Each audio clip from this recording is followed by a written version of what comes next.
Greetings and welcome to the United States Transhumanist Party Virtual Enlightenment Salon. My name is Gennady Stolyarov II, and I am the chairman of the U.S. Transhumanist Party.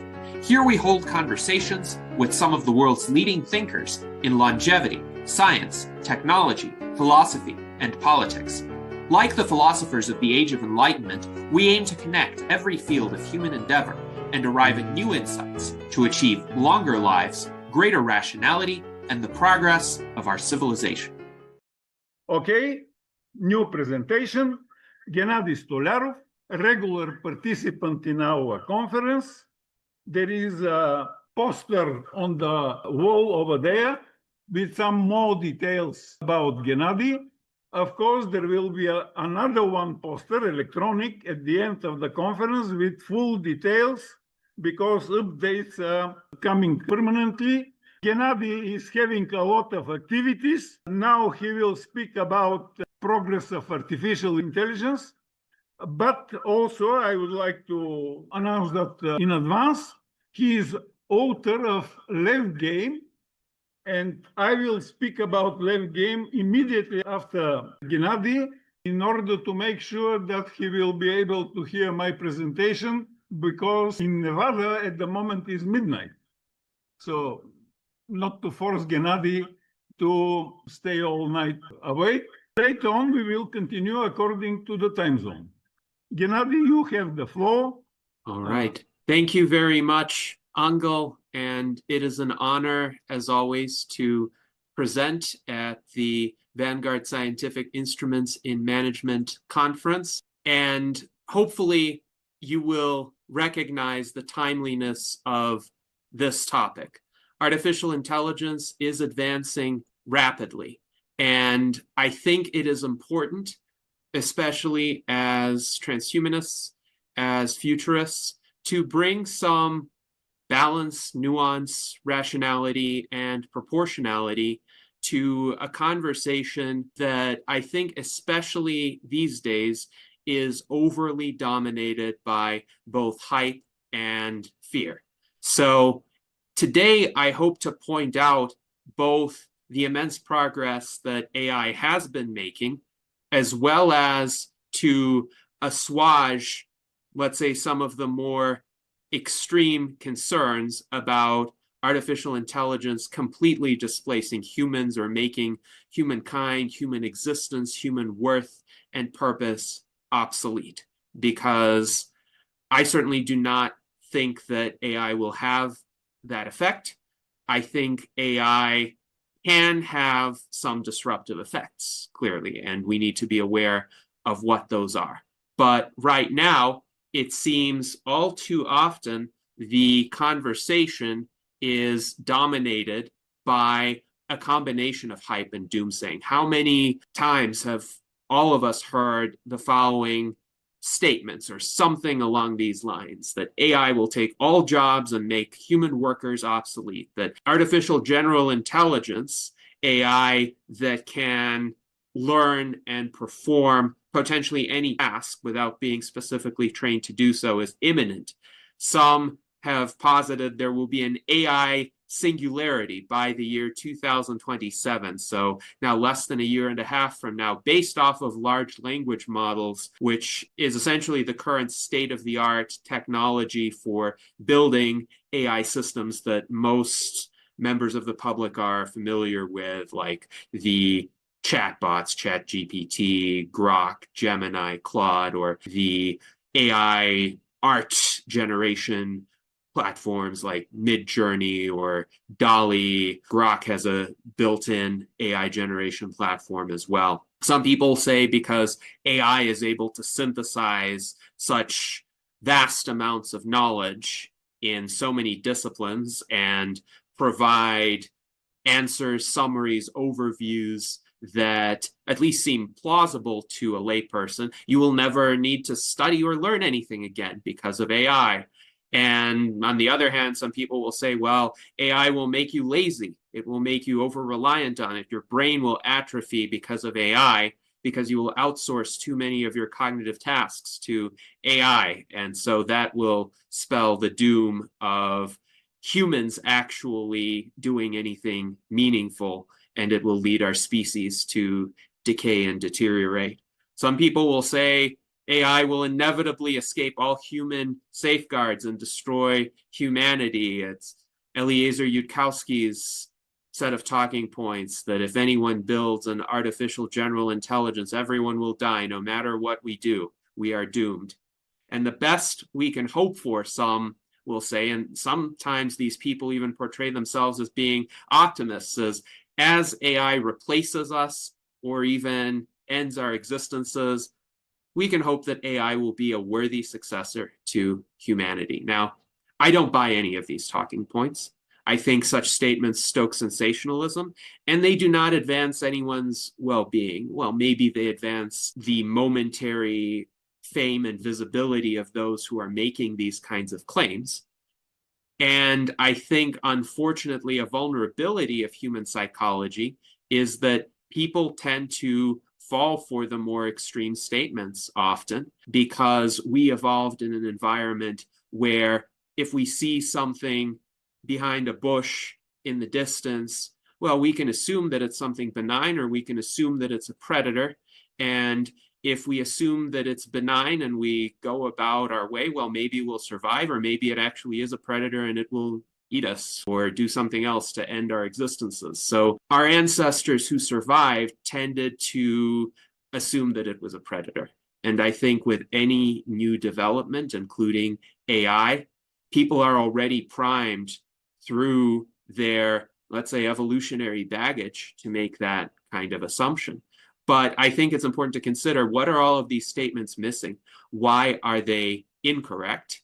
And at the same time, why is it so tempting for so many people to make these kinds of statements, both in terms of AI hype, that AI in the course of a few years will just displace everybody and make our species obsolete, as well as AI doomerism, which states that AI will become so powerful that it could eradicate the human species, and some people will assign extremely high, what they call P-doom, like 99% that humankind will become extinct. So I will say my P-doom, for what it's worth, is somewhere less than 0.00001. But I think both the AI hype camp and the AI doom camp misapprehend what the distinguishing advantages of humans actually are. And I don't fault them for doing that, because for millennia, human philosophy, discourse, literature has actually taught us that these are among our most distinguishing advantages. But for example, are humans uniquely the best at creativity? Well, we've seen AI systems that can create some impressive art and music, and sometimes those creations seem no less original than the ones that humans have come up with. And this observation even precedes the current generation or recent generations of models that can create art and music. There was a composer named David Cope, who unfortunately died earlier this year, who created AI-generated music in the style of various composers going back to the 1980s and 1990s. He had AI systems called EMI, Electronic Musical Intelligence, and Emily Howell that were able to both compose in the styles of historical composers and create some interesting sounding original works. So AIs could be creative, I think.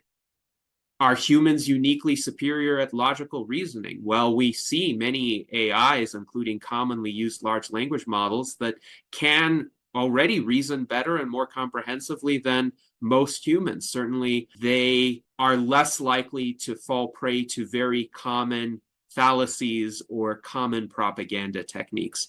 What about manual dexterity and spatial orientation? Those are actually more challenging skills for artificial systems to learn, but some impressive humanoid robots are emerging, and various companies are at work on developing these robots. If you've seen the videos from Boston Dynamics, for example, or if you've seen any of the prototype household robots that are being demonstrated now. Certainly, they have a way to go before they can navigate physical environments with the same fluidity and dexterity that humans can, but clearly there doesn't seem to be a hard limit to these capabilities. What about computation and information processing? Well, clearly even computers that have existed for decades are better than humans at these, and AIs can also far surpass humans at these tasks.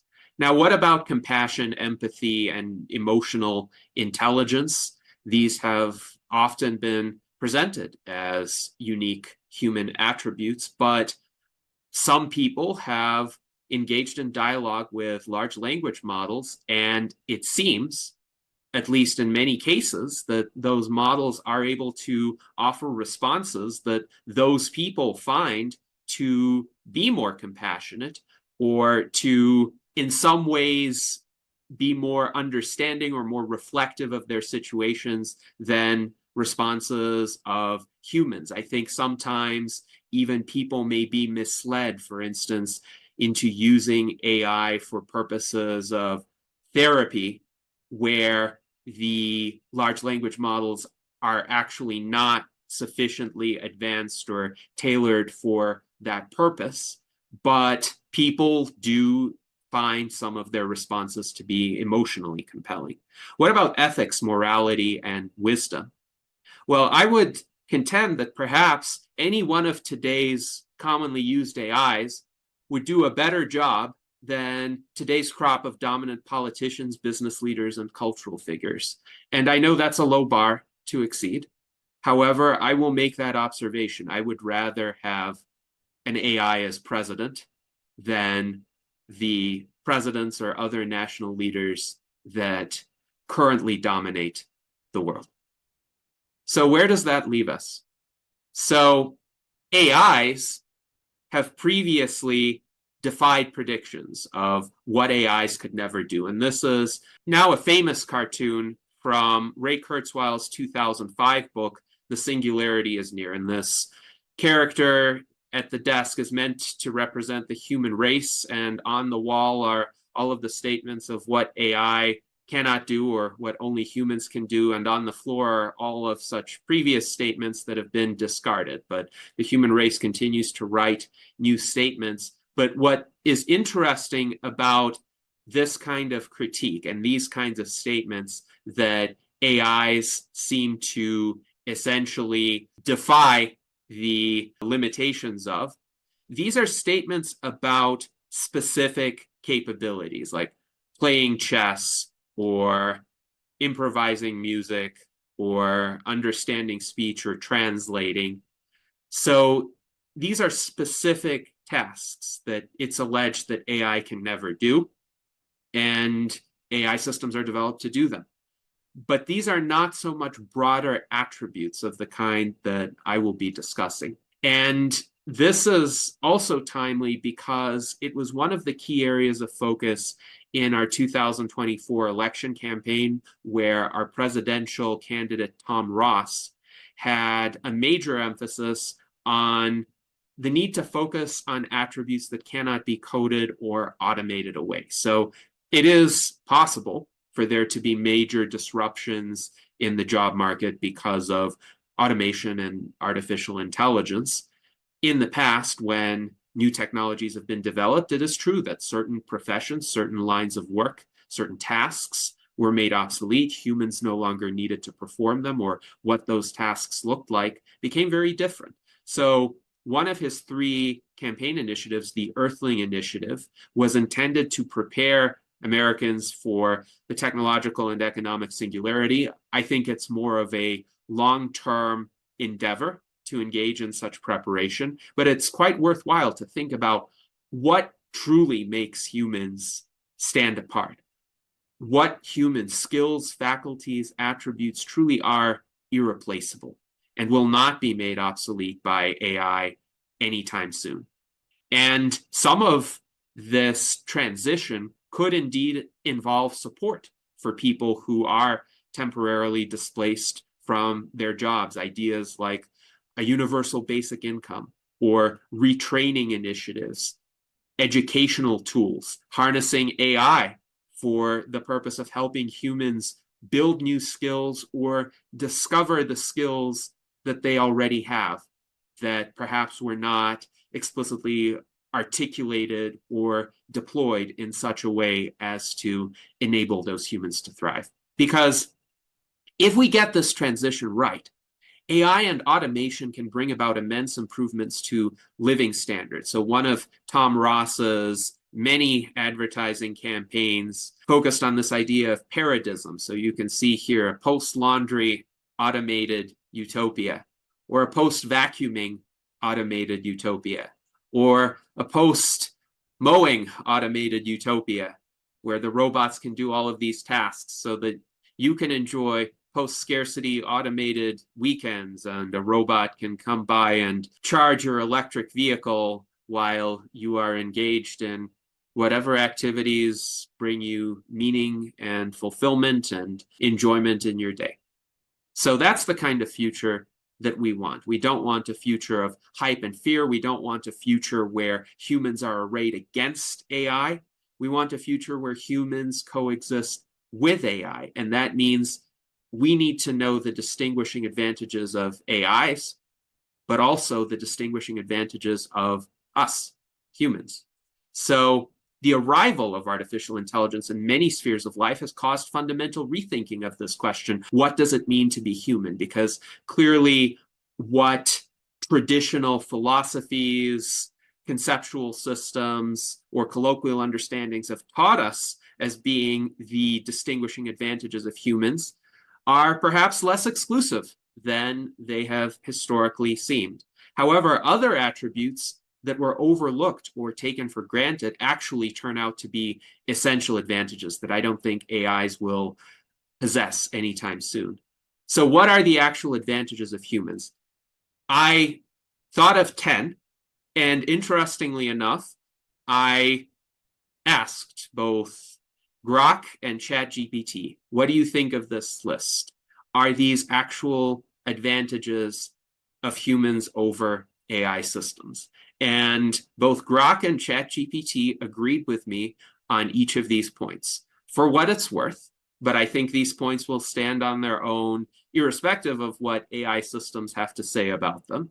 But I think one fundamental advantage of us humans that most people just, let's say, let exist in the background of their lives, but don't really verbalize as explicitly, is simply the fact that we have persistent identity or subjective continuity of vantage point, what I call the I-ness. So just the mere fact that I perceive the world as me, and this is a continuous perception, a kind of process continuity of my existence, which builds upon itself. And AIs don't have that. So every time you run an instance of a large language model, it's a different instance. And it may draw on a common knowledge base or training data set, but every time a different user interacts with an LLM, it's not the same entity with the same continuity. It's a mistake to say, well, ChatGPT is a singular entity. No, it's just code that gets deployed in similar ways, but with different details to different people. Likewise, AIs have relatively short context windows. If you engage in a conversation with one of today's large language models, the context window, what it remembers, tends to persist over a few tens of exchanges. It can vary. The context windows have grown over time. But for humans, the context windows span decades. We have memories that go back to some of the earliest years of our lives. Although they are imperfect, we tend to remember the moments or ideas or experiences that were at least understood by us to be the most important. Furthermore, we can gather empirical evidence autonomously through varied physical senses. This is not the case for AI models that generally receive training data. Maybe they have access to the internet, but the vast majority of them are not embodied. They cannot just go out into the world and learn through seeing, touching, hearing, smelling. They could receive descriptions of what that sensory experience is like, but this is not anywhere close to actually having that experience. So the way in which they will reflect that is a kind of faded simulacrum of what we can fathom directly and in extreme richness of detail just by looking around and engaging our other senses. Also, humans have tremendous versatility in learning almost anything, at least roughly to a first approximation. If you consider how a young child learns and the curiosity that a young child displays toward various domains of human endeavor, AI systems can only learn in domains where they are trained to learn. And a child might not become extremely good at something for a while, but at least they can take the first steps into almost any domain. Humans have resilience and extreme adaptability, even in the face of severe survival pressures, in the face of wars, natural disasters, poverty, all sorts of suboptimal conditions of life. They are able to figure out responses that will at least get some of them through. And some people, even with imperfect and inconsistent responses, will have generally the right responses to any given set of pressures. And hence, human beings have survived a variety of cataclysms.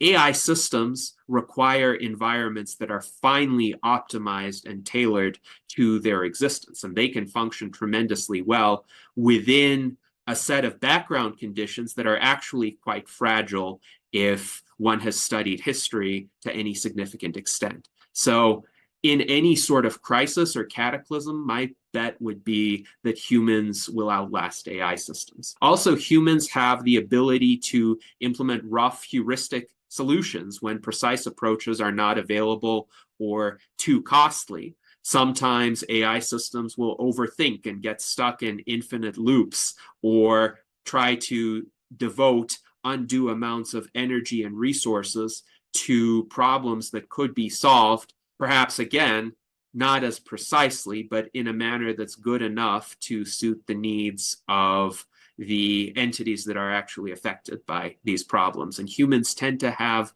a decent grasp of when a heuristic solution is good enough. Also, humans have undertaken intuitive integration of life experiences, and many of them are unspoken. They're tacit generalizations drawn from numerous situations whose lessons cannot be easily verbally explained or written down. But that essentially is what intuition is, and it's formed over the course of a lifetime. Sometimes one cannot rationally explain, simply because language is deficient, why one may think that in a given situation, certain consequences might arise. Maybe one might have an uneasy feeling about a particular situation, and that's an intuitive integration from having encountered many similar situations in the past and perhaps catching on to certain clues or context that the AI system, especially if it's not embodied, it doesn't have the human senses or long context window, just wouldn't have a reason to perceive that way. And also common sense. Well, common sense is not so common among humans, but it's far more prevalent among humans than AIs. So sometimes humans, again, will pick up on the context and will recognize a particular solution is suitable or it's not suitable. And the AIs will simply evaluate the solution on some set of, let's say, technical merits or criteria that may or may not fit. Humans also have an advantage, and I think this is an advantage of satisficing over optimizing. So satisficing is knowing when a solution is good enough, even if more work could be expended to make it marginally better. And humans definitely have inner experience. We know it because we ourselves as individuals have inner experience, and unless one falls into what I think is the very fallacious mindset of solipsism, I think it's reasonable to conclude that entities with very similar biological makeup to ourselves will also have that inner experience. Maybe someday AIs will have inner experience as well, but certainly current large language models do not have the equipment for inner experience. And inner experience is important if we want to be around entities that actually care about us, at least sometimes, rather than just mimicking the appearance of doing so. So the AI therapists, well, they may give some good advice sometimes if they're configured properly, but do they actually care about the people interacting with them? Well, they don't have the inner experience to be able to care. So this is interesting too, because some AIs may differ as to whether or not they have common sense. Again, I asked Grok and ChatGPT, do you have common sense? And Grok said, yes, I've got a decent grasp of common sense, enough to navigate everyday situations and make reasonable judgments based on practical knowledge. I'm built to understand the world in a way that aligns with how humans think, so I can usually pick up on the obvious stuff and avoid the absurd. But if you throw me a curveball from some niche corner of human experience, I might need to lean on my data or ask for a bit more context to nail it. So Grok does acknowledge that limitation. And later on, Grok said, well, yes, I have some simulacrum of common sense, but humans could still be better at common sense. ChatGPT, I think, was a bit more accurate in the initial characterization. I can apply reasoning that often looks like common sense, drawing on patterns from everyday life, language, and logic. For example, if you say it's raining and I forgot my umbrella, I can infer that you might get wet. But unlike a human, I don't have lived experience or gut feelings. My common sense comes from recognizing patterns in how people usually talk and reason about the world. That means I can sometimes miss things that would be obvious to someone who has been in these situations personally. And they all then ask you a standard question. Well, do you want to explore this further, etc.? And I think sometimes that formulaic way of answering questions is also more characteristic of AIs, less characteristic of humans. So there are also problems that humans are still uniquely good at solving, and these are abstract cognitive problems. Usually these problems involve combinations of skill sets, for example, pattern recognition, spatial perception, or logical reasoning, that AI systems can tackle individually fairly well, but they fail to properly combine, or importantly, recognize which skill to apply at which time, whereas again, humans have the intuition to do this without really that much difficulty. So Francois Chollet created this set of problems, and there are three generations of these problems called the abstraction and reasoning corpus ARC-AGI. So the idea is if an AI system can be developed to solve these kinds of problems, then it could make a plausible claim to being an artificial general intelligence. There's an interesting article on this called AI's Achilles Heel, Puzzles Humans Solve in Seconds Often Defy Machines, from the Scientific American. I would encourage you to read that. And also you can try all three sets of the ARC-AGI problems at arcprize.org. So to test what is an AGI, one should have a definition of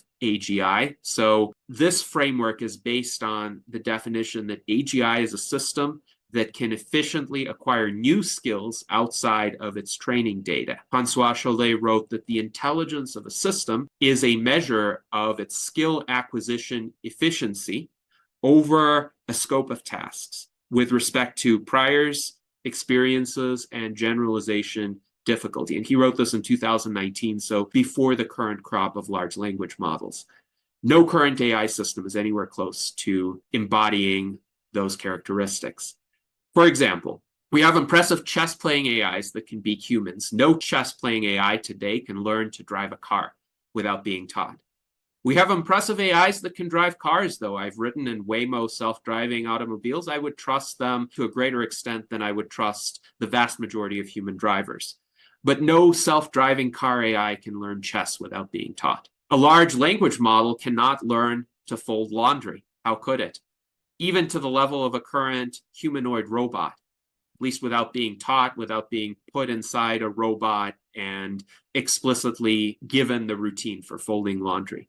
But a humanoid robot that's taught to fold laundry cannot learn philosophy, even to the level of a current LLM, again, without having a database of philosophy texts and ideas uploaded into it. So none of these are AGIs. I don't see a path that is very directly apparent from these current systems to an AGI. I tend to agree with Peter Ross that a different architecture may be needed to get to a true AGI. But let's see an example of an ARC-AGI problem, and this is just a problem that I selected at random, but it's a very interesting problem. So on the left-hand side and in the center, you see examples of inputs and outputs. So what happens when you have this figure here, the red square with a dot in the middle, and then you have essentially these 8 black dots around it. And you see the output, well, it's the same, but it's filled with a blue color. And you see another example of an input where now there are more black squares in the middle. And you see now there are 2 columns that separate the center dot from the square here. That gets filled with yellow. And you see 2 more examples. Now, these will, I think, challenge an AI because now you've got multiple shapes, but really there's only one new rule to be inferred from this, and a human can very readily infer that rule. It's about filling this green space here, where there are 3 black columns between the frame of the square and the central red square here. So how do you fill this? That's the problem. And I think we humans can tell the answer very quickly if we understand the given condition. So this one will be green, this one will be yellow, and these 2 will be light blue. That is indeed the solution. No AI can solve this today. So why will humans remain needed in the workforce? We talked about some general human attributes that I think will not be replaced by AI anytime soon. How do they apply in practice? I strongly think that the future is not one of AI replacing humans, but rather one of humans who use AI, sometimes replacing humans who do not use AI. So perhaps the nature of the tasks we will perform with the aid of AI will change or evolve, and those who learn to use AI effectively will keep up with that evolution. Hallucinations will continue to be a persistent problem. Either they're inherent to the design of large language models, and AI experts such as Peter Voss and Rafi Kumsieh, with each of whom we've had virtual enlightenment salons that I have hosted at the US Transhumanist Party, or at the very least, these hallucinations are very difficult to extricate. And you always need to be vigilant. You always need to know how to pursue certain inquiries further or design prompts that are less vulnerable to hallucinations. And unlike human confabulations, which often provide emotional or circumstantial clues that something appears to be off, the LLM hallucinations will appear plausible to the uninformed reader. So unless you're a subject matter expert, you might miss the fact that the AI has hallucinated. And therefore, deep subject matter expertise will become more essential than ever to differentiate usable AI-generated content from flawed or hallucinatory content. So the more AI is used in, for instance, scientific research or writing reports, writing about any subject that involves facts or complex concepts, the more precise you need the answer to be, the more you will need subject matter experts to check the output of the AI. And also human editorial and curation skills are essential to enable the AI-generated content to be deployed in practice. I have seen now numerous instances of AI-generated content, which seems to be 95% to 99% fine.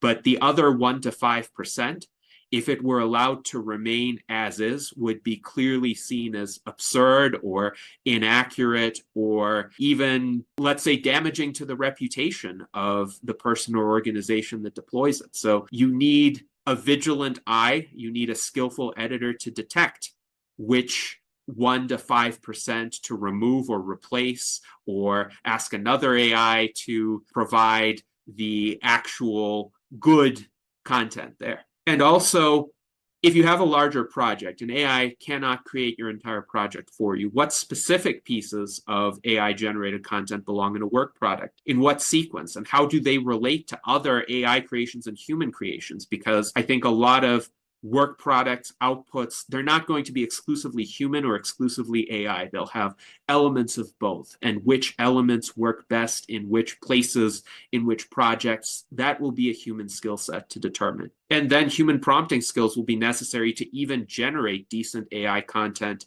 in the first place, because we know even with computations, if you ask an AI system, a large language model, to multiply two large numbers, the answer it will tend to give you will be accurate to about 3 significant figures, and then it will be inaccurate from that point forward.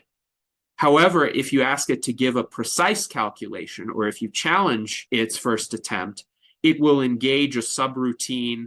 Maybe it will run some code that will actually give you the correct answer. So it tries to give you a heuristic answer that is wrong, and then if you prompt it in a different way, it has the ability to give you the correct answer. And then AI-generated prompts for AI. Some people will say, well, human prompting is not going to be around for long because the AIs will be able to make better prompts. But that misses the point, because the AIs don't know what they don't know. And in particular, they don't know the needs of the users or the standards by which the users will evaluate the output. So those unarticulated needs, and I think we at this conference or in the general transhumanist futurist space are quite articulate individuals. Most people will not have that kind of patience to articulate what their needs are in such a way that the AI will predict it. So I think human prompting is here to stay. And then also, in any given organization, most knowledge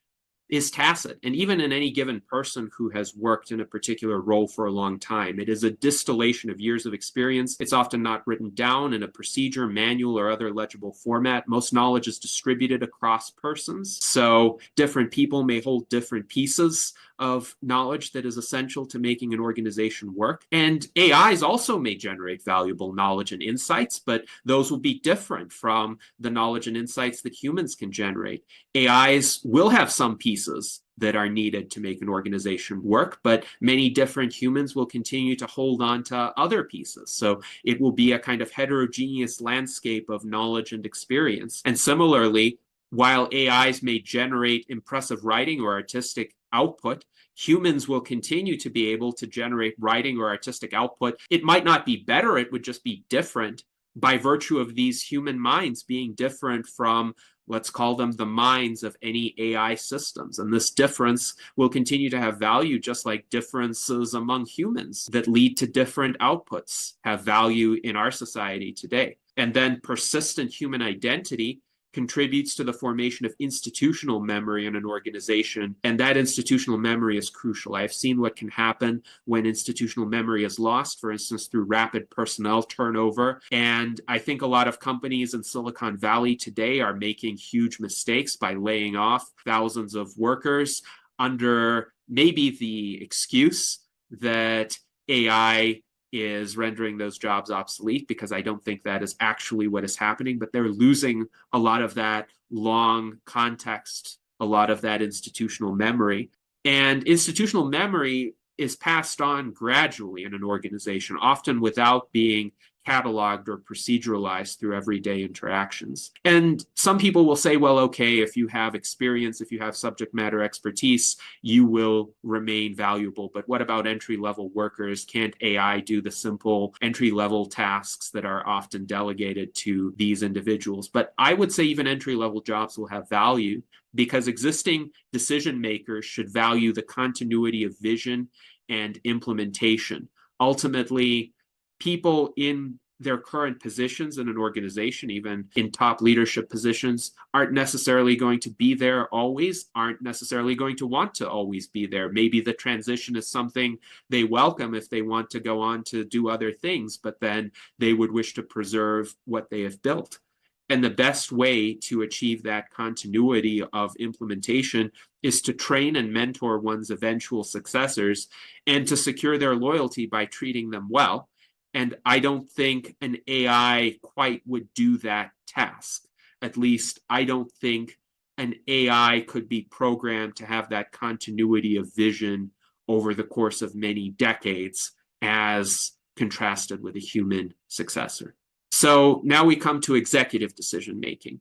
While AI could plausibly, as I said, replace world leaders and CEOs of large companies, and I'll explain why, with little ill effect, I think it would take a long time for AI to be able to replace a competent small business owner.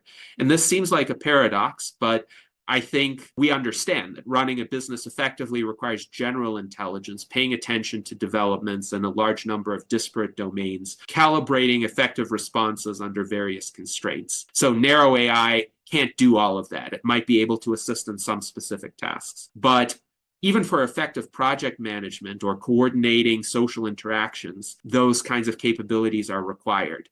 In recent years, there have been various attempts, especially when the first really impressive large language models came out, to run a business based entirely on the advice of AI systems. So do whatever the AI system says. And even for AI systems that drew upon vast knowledge bases, those attempts failed miserably. Why is that? Because the AI systems could not grasp what was happening in real time that affected the opportunities and constraints of that business. So the AI system might say, well, I recommend that you purchase so much of this input for your business. And in theory, that may be a reasonable recommendation. But the fact is, the market for these inputs is changing consistently. And maybe the AI was giving you advice based on data that it ingested 2 years ago, and you can't find those inputs today, or what you find is really different. And that's just one possibility out of millions of ways in which the AI advice could be misaligned with real-time reality. But why can AI replace world leaders and CEOs of large corporations? Because those people are similarly removed from the real-time reality on the ground, because rigid hierarchical structures keep them away from that reality through often intentional information filters and people who don't want to give them bad news and people who act as screens for them, that they really often exist in a bubble. And so they could be more readily replaced by AI than active managers who actually get things done. So you could have a world leader that is an AI and that gives informational speeches, that articulates a general agenda for the country or a large multinational corporation, but you'll need human implementers to actually realize any of that vision.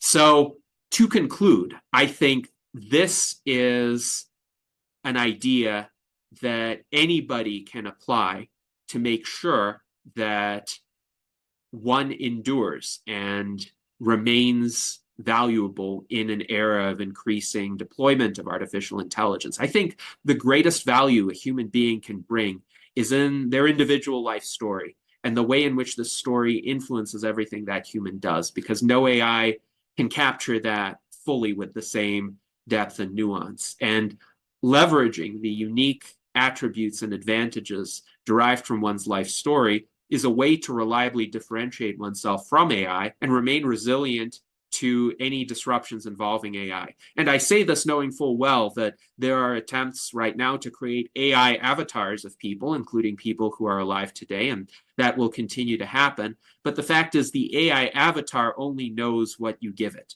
So your writings, sure, even say informal communications or notes, but can an AI avatar have every moment of your lived experience and capture every nuance and really anticipate how you would react to a novel situation? I think an actual human will always have an advantage in that. And furthermore, humans are drawn to the stories of other humans, and this will remain the case even if AIs become technically better storytellers. Sure, the AIs could entertain us, but if we're looking for meaningful stories about people that are relevant to us as people, I think we will continue to need the stories of other people for that purpose. So hopefully I've dissuaded some people who think that doom of any sort or human obsolescence of any sort from AI is imminent, but certainly a lot of change and a lot of transitions are going to come. And the Transhumanist Party tries to tackle these kinds of transformations and figure out how they can be harnessed beneficially. So I would encourage anybody to join us from anywhere in the world. Membership is completely free at transhumanist-party.org/membership. Or if you're apolitical, we have an affiliate organization called the Transhuman Club, which is more about art, education, discussions of the sort, technology as well. So please visit our websites, visit our weekly virtual enlightenment salons, and let's continue the conversation on these very important changes that are happening. How can we ensure that the human species remains, I think, in a deserved place of relevance and continued improvement of our conditions? Thank you very much. Okay, thank you, Gennady. Thank you very much for your presentation. That's one. Second, next step is to open discussions. There is a number of people with AI background at the moment in the conference on different branches of the area. I see doctoral students, postdocs, and actually David already started discussion in the chat. So please, your questions and comments for all, of course. Okay, questions and comments. Anton? Okay. No, I just wanted to say in the talk there was this mention that, for example, to play chess, it should be explicitly trained to play chess. But actually, if we look into this AlphaZero and AlphaGo, they were trained on playing against itself. So that means that if the task can be formulated as a reinforcement learning setting with more or less clear value function, and for chess and Go, it's pretty easy to measure whether you won or not. Actually, you don't need the human training data. The issue is that for like more complex real life, it's extremely hard to come up with appropriate reinforcement learning, and you will see all types of value function hacking when it tries to cheat the system. That was just a comment. Yes, thank you. And I think that's a fair observation. I do think that the AIs that are trained to, let's say, excel in domains where the criteria of success are very clear, like chess and Go, are trained in a fundamentally different way from the AIs that operate in the physical world, because those AIs need to take in a lot of data from sensors. So let me give an example. It seems like Tesla's self-driving car AIs are failing right now because of the decision that Elon Musk made to not use LiDAR technology and rely solely on the cameras of those vehicles. So it seems that there's insufficient empirical input there. But at the same time, it seems that those AI systems, the successful ones like the Waymo systems, for instance, even though they take in all of this input, they wouldn't teach themselves an abstract task with well-defined criteria of success. So this is what I mean when I observe that they cannot cross domains very readily. Now, if there are two activities that are somewhat similar, maybe chess with different rules, like there's three-dimensional chess that you can sometimes buy sets of three-dimensional chess. Some have even devised like rules for four-dimensional chess. Maybe a system like that could learn those games, but that's still very proximate. I am still skeptical that we're anywhere near a system that can go from being trained in just one domain or not being trained at all, and somehow mastering an entirely different domain that requires different skill sets, almost a different framework of functioning that we have within our cognitive and sensory equipment to learn, even from a very early age. So this is a way, again, in which we're just more versatile than the AIs. Well, talking about, for example, 3D world tasks, actually, right now, what many expect is that because a lot of synthetic 3D data that is simulated in 3D worlds, soon we will see a lot of so-called world models trained in synthetic 3D generated environments, then will transfer learn based on limited data a real world environment. That's actually happening in robotics when they do pre-training with post-training steps that they could perform well. But overall, what you raised about humans is that what we know is the humans are way more efficient because they have less training data than AIs. So that's what can be improved. And there is an architecture, I think it's by Meta, and they are like in the FAIR lab, they are training these JEPA-based models that try to simulate human learning by this embodiment in the virtual kind of body and trying to generalize among multiple modalities. So it's slower than multimodal LLMs, but I think in like some numbers of years, actually, it would be coming. Very interesting. And I could see how that could give the AI system some limited embodiment. I remain skeptical that they could replicate all 5 of the main human senses and the various nuances of them. I think perhaps vision might be the easiest, to some extent, maybe hearing, but what about taste, smell, touch? Those require some, let's say, more advanced systems, unless those 3D worlds also have like haptic interfaces and these AIs could somehow experience taste. There will still be limitations. I think, again, these are steps forward toward the kind of general purpose AI, which I think will be feasible at some point. But my inclination is to think it will be feasible in the 2040s, not by 2027, as some will assert. But to be sure, steps are being taken in that direction. And I actually welcome that kind of progress. So unlike people who say, oh, AGI or singularity is coming by 2027 and we need to be afraid or worried, I say, well, I don't see signs of the AGI singularity coming soon. And I'm a bit sad about that because AGIs could solve a lot of the problems that our species faces. Clearly, some thinking should be dedicated to ensuring that they follow moral constraints the way humans are taught to follow moral constraints. But I think that problem is solvable. Still, if AGI comes sooner, and I think the soonest it could arrive would be next decade, the 2030s, I will be pleasantly surprised. I want to be pleasantly surprised in that way.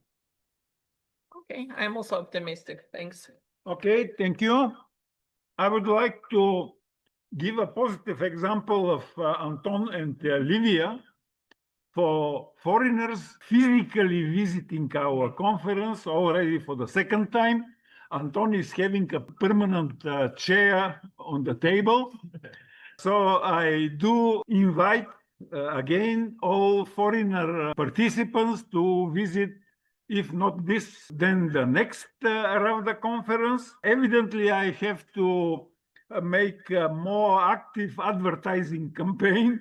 I will correct for the time. Anyway, more questions and comments. Are there more questions and comments? David, would you like to add something in addition to what you already put in the chat? Well, my first question is, how long do we have? Because I think this conversation could easily happen today, so discussion is more important than the time. Yeah, because we might continue this discussion until at least 2027, I think. It's a really important set of ideas to figure out what is unique about humans. I don't agree with most of the list that Gennady presented. I think the list that Gennady presented of 10 items probably splits into 3, as I said in the chat. Some of them I think AIs can already do quite well, like they're not all rigid optimizers. Some of them are quite good at satisficing. The bulk of the items come down to, well, the AI is not yet generally intelligent. It doesn't have common sense. It doesn't have the ability to transfer learning into totally different fields. And I accept that we don't have that yet. But I do think that we could have AGI quite soon, not just by scaling up large language models. That's clear that's not by itself going to succeed, but it's by joining large language models together with other elements, such as what Peter Voss is developing, or there's all kinds of initiatives that Ben Gutzel and others are trying, which include neural networks as part of the overall brain, but there are other interesting developments. And these other interesting developments, by the way, can be accelerated by using neural networks to help the researchers. So I think it is possible. It's unlikely, but it is possible we could have general intelligence by 2027, as some people have suggested. What remains, however, is there is 1.5 items in Gennady's list, half of the first and maybe the last one, where I think it goes beyond general intelligence. It goes to phenomenological consciousness, the sense of an inner I, rather than just the appearance of an I. And it's not clear to me that anything that AI researchers are doing will get there. It could be that it emerges naturally, unexpectedly, in the same way that other aspects and characteristics of LLMs emerge unexpectedly.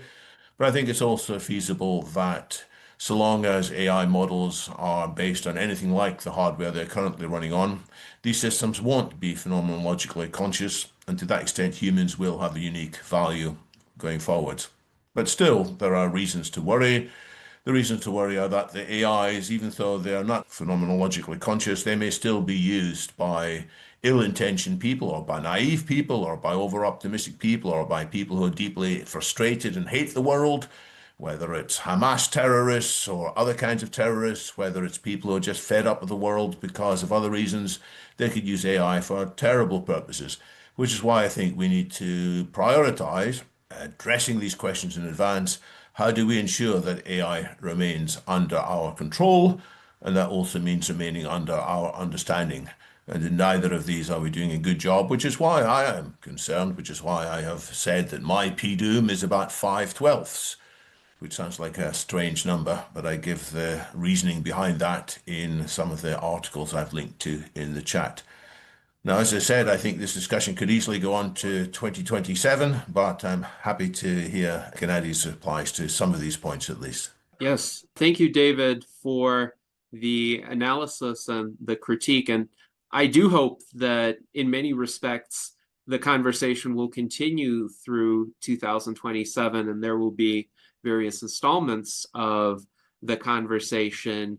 I will, first of all, outline points of agreement. So there can arise real problems with humans using AIs or humans designing AIs for certain tasks where there always needs to be not just a human in the loop, in my view, but a responsible and ethical human in the loop. So for instance, I think it would be highly ill-advised and dangerous to have any sorts of autonomous weapons systems that make the decision to kill humans or destroy infrastructure without an explicit human sign-off, or even in a situation where there is an explicit human sign-off, but the humans have learned to really offload that cognitive responsibility to the AIs. And we've seen that in certain contexts already beginning to happen. So I think whenever there is the possibility of an adverse effect on a human being, and this could be in the context of war, or it could be even in a much more let's say, mundane contexts, say financial decisions, if there's a situation where somebody could be charged a higher price, somebody could be denied a loan, somebody could be denied an opportunity of some sort solely on the basis of an algorithm, that gives rise to concerns, and that gives rise to the need for ethical implementation and safeguards by ethical humans. I think perhaps, in my view, it is easier to develop those safeguards than some who have raised those concerns might suggest, because I think most of those safeguards are a matter of will rather than of us not inadvertently missing something. So if we want to have a situation where ethical humans remain in control of key decisions, I think we could. It's a matter of policy more so than anticipating every single possible contingency. Now, it's interesting, too, that you do agree that inner experience, the subjectivity that we have as humans, can't really be produced by any AI system that currently exists or on the horizon, and we don't quite know the criteria for the emergence of that inner experience. I think it will become increasingly apparent over the coming years that intelligence and consciousness are not the same. And you can have an intelligent system that is not conscious, which is what a lot of the, at least near-term AI systems are going to be. But it will be a very important question: when can consciousness potentially emerge, even in systems that don't have a biological substrate? And I think that question is going to consume the attention of a lot of philosophers in the coming decades. But in the meantime, we're not close to that yet. And I think it's good to have that as an area of agreement about what the distinguishing human attributes are going to be. As for the others, I think, well, extraordinary claims require extraordinary evidence to invoke that common statement. So I am open to the evidence. I am open to the demonstration of an AI system that can exhibit these attributes that I think humans excel at, or sometimes even have exclusively at present. And it could be a matter of degree. So as with common sense, some AI models today can simulate it, but humans are still better at it because we have more inputs, both from our sensory experiences and other humans, to indicate what a common sense decision would be. Can AIs improve at that? I would say probably. But can they ever improve to the point that they would surpass us? That's where I have doubts. And I will also state a more fundamental doubt. I'm not sure with the current architecture of AI systems that we can get to an artificial superintelligence in the way that is posited as being necessary to reach the AI singularity. Because if you give an AI system all of the training data that exists currently, so that's all of the knowledge of humankind that has been accumulated and written down somewhere or somehow recorded, will it still be smarter than the smartest human who just has incredibly fast recall of information and higher processing capabilities? So yes, that would be an impressive individual if such a person existed. But can we really reach like a qualitatively higher gradation of intelligence with today's AI architectures? That's where I have my doubts. So could these AI systems be the equivalent of, say, Stephen Hawking's or Albert Einstein's among us, again, with much faster computing capabilities? Sure, they could. But Albert Einstein and Stephen Hawking didn't make the human species obsolete. They just made valuable contributions to human knowledge. Unfortunately, they weren't even able to alter the course of history beneficially to the extent that they had hoped. So, yes, it would be great to have these entities among us, but I think the rest of us will still be necessary. One very quick follow-up to that. We both know, Gennady, about a particular AI agent called Aubrey, which has been trained on the findings, writings, and ideas of Aubrey de Grey. And Aubrey de Grey himself has said that some of the responses of the bot are surprisingly intelligent, coming up with ideas that was not in his mind.